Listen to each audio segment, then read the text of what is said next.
Mobile Fix, November 15. New TV. The streaming wars have started. Disney Plus is live, getting good reviews, despite some tech hiccups, and they claim 10 million subscribers, although how many are paying the full $6.99 isn't clear. And they settled their squabble with Amazon in time for the launch, so are available through Fire TV etc. Does that mean Amazon will be selling some Hulu inventory? Netflix boss Reed Hastings isn't showing any concern, suggesting the right metric will be how people spend their evenings. This interview has some interesting thoughts on ads, making the point Disney have great insight into ads through Hulu yet chose to go with no ads. The Wall Street Journal are the latest to round up all the players and their prospects, with their research, above, suggesting 30% of Netflix customers will churn. This PDF from a talent agency also looks at consumers' views, noting most think cost is an issue and that almost half see ads as acceptable.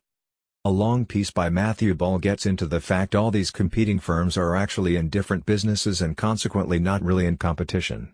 Apple want viewers so they can sell more iPhones and Amazon want viewers so they sell more Prime memberships. Disney want to better monetize the content they create and Netflix wants to monetize the content it asks others to create. A good read. One significant change will be how seriously the sharing of passwords is taken. Lots of talk about getting stricter, but does anyone really want to have their audience drop in this hyper-competitive market? Apple are adding to their bench strength in TV with a deal with the former HBO CEO. Closer to home, ITV have announced their targeted TV service, their take on Sky AdSmart powered by the Videology tech stack that Amobee acquired last year, but it doesn't launch until next February. Their new CEO is talking more digital than the previous regime. Going forward, ITV will be an increasingly digitally led entertainment and media company that creates and brings our brilliant content to audiences wherever, whenever and however they choose. In an odd bit of timing, just days after the BritBox launch, where Sky isn't involved, the BBC and Sky announced a partnership, where the iPlayer will be integrated with the Sky box. Seems smart for both parties but seems to undermine the BBC element in BritBox when shows are going to stay on the iPlayer for up to a year. And Champions League rights are coming up for grabs, with DAZN likely to compete with Sky and BT, and maybe ITV. In the US, CBS now have the rights for the Champions League. DTC. The noise around DTC is luring lots of new entrants. The new strategy of a US retailer in launching a DTC brand up west is covered in some depth here. Another new brand, Havli, have got lots of attention with their content marketing on how to launch a new brand. As Shopify grows, with over 1 million customers, bugs are apparently appearing and some are complaining, but these pressures come with any simple tech. The early website building tools like WordPress and Squarespace can miss the expectations of more sophisticated users, and this opens the door to custom builds, which almost always turn into a problem. Being tied to one developer's custom code at best costs too much and at worst falls over when the developer stops supporting it. The app-based ecosystem of Shopify is the best place for a new business to start, and as you progress, look for advice from the community. Chances are your issue has been solved by someone else already. The trend towards DTC holding companies I highlighted in Bonsai Brands is building.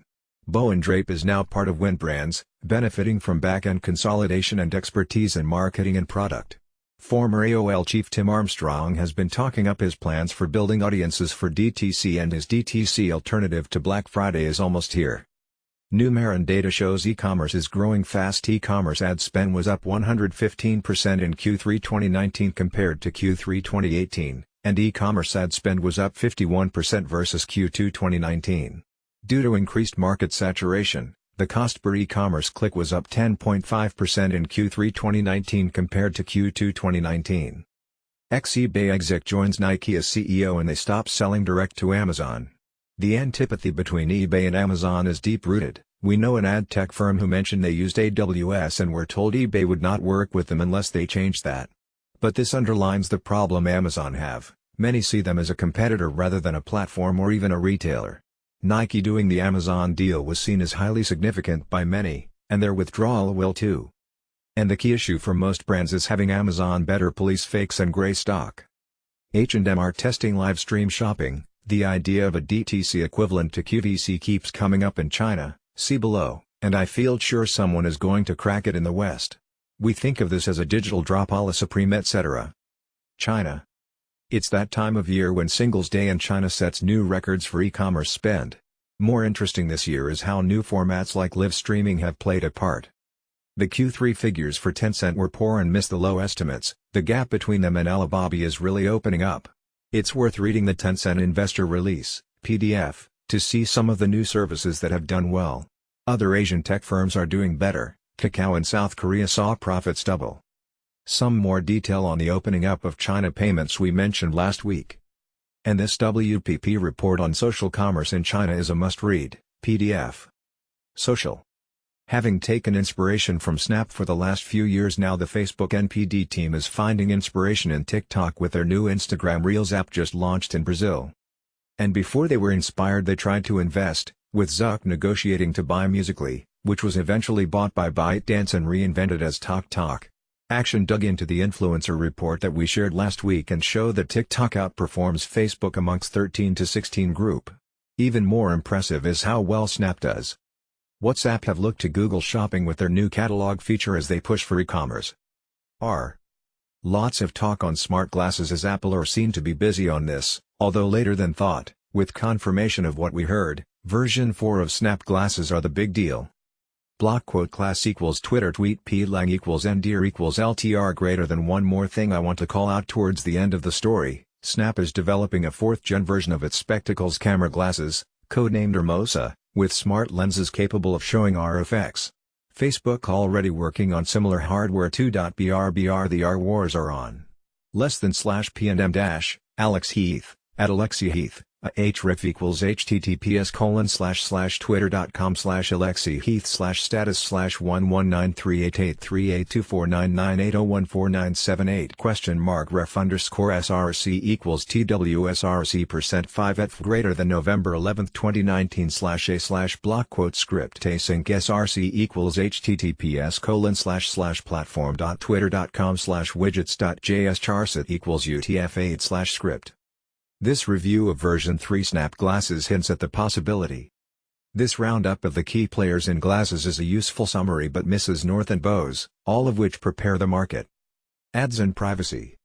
It's easy to knock online advertising. I did it yesterday on my talk at Ezoic Pubtelligence, taking pot shots at banners, the cockroaches of digital media, and the irrelevance of click-through rates. So this well-shared article on online ads as the new.com bubble hits all the easy targets, dim strategies, poor formats and inadequate metrics. But we know that smart brands are making digital ads work incredibly well. Just we refute the general criticism, we see that most health apps are sharing user data with advertisers. Well, actually, they are not sharing the fact that Fred blogs of Hackney has a cold. They are saying if you have an ad for a cold treatment we can show it to 43 people with colds, including one in Hackney. It's a little different, but maybe we have lost the argument to have the right language used. In an interesting coincidence, the Wall Street Journal reports on a project called Nightingale where health data on millions of Americans is being shared with Google, something like DeepMind did with Moorfields in London. Amazon. New data from eMarketer forecasts that Amazon will take almost 10% of U.S. digital spend by 2021, up from 6.8% this year. I think this is probably too low given their insistence on selling some inventory on all the TV services where they sell subscriptions/apps. Yet another new format grocery store is announced by Amazon. What happened to all the rest they have announced? AdTech. A visual guide to how Google edged out rivals and built the world's dominant ad machine. The key rival to Google domination is Trade Desk, who reported great figures for Q3 and talked up the contribution of connected TV. It's clear that Google and Facebook are the key beneficiaries of #AdTech perfect storm, but we also think good publishers will prosper. There is lots of innovation taking place with key publishers, and the market in general seems to be moving towards more simplicity. I think that as the poor programmatic practices like retargeting wither in the absence of third-party tracking, people will look to simplify tech stacks and question what is really adding value. Johnny Ryan of Brave continues to lobby regulators on privacy, and this is his latest evidence submission. A new move from Google looks to be in response to his arguments and seems to limit the opportunity for context. This seems an unfortunate consequence of privacy, and it will be interesting to see how this evolves. As the real implications for GDPR emerge, the IAB is warning that the U.S. equivalent California privacy has some unintended consequences. Voice and audio. A good podcast with Spotify founder Daniel Ek. And this is a good read on how Spotify and streaming turned the music industry fortunes around. A fascinating look at how Amazon see the roadmap for Alexa, moving from passive to proactive interactions. When we talk about a super app, we think of a visual interface, and how Uber or Google Maps could evolve to meet this need. But audio, with smart earpods, could be a better way to get there. A must-read. VC Loop Ventures are big on audio, and this piece on Audio R is a great read. Quick reads. Good thinking on how to build marketplaces. E-commerce in France is booming. Good look at Amazon versus the local players. Facebook is secretly using your iPhone's camera as you scroll your feed. Bug or super surveillance? Moving towards a faster web, how Chrome is speeding things up, and also how they may label slow sites as being slow. Personalization is a smart strategy. Why wouldn't you use data to inform the service you offer?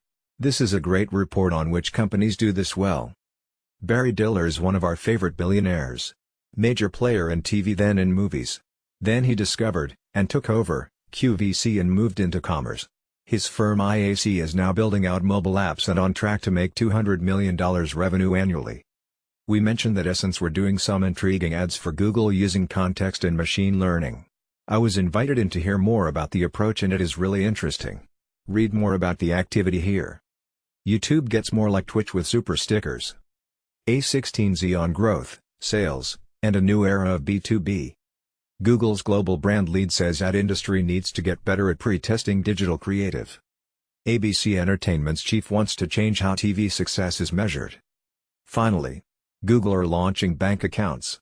I think the only surprise is what took them so long. In some work for a bank nearly 10 years ago, we shared research showing young people were very open to a GAFA bank. From the work we did on Halifax, we found you can get people to switch banks, and Monzo and Starling demonstrate this is still the case. The problem for the main competitors is the way Google can gain real value from the data that flows from banking. A couple of weeks ago we got into a great discussion on banks with my latest podcast guest Tom Goodwin. It's another quite long one, but I think it's a great conversation. Let me know what you think. Thanks to our pals at Vita for helping put this together. Enjoy my talk with Tom. And please share.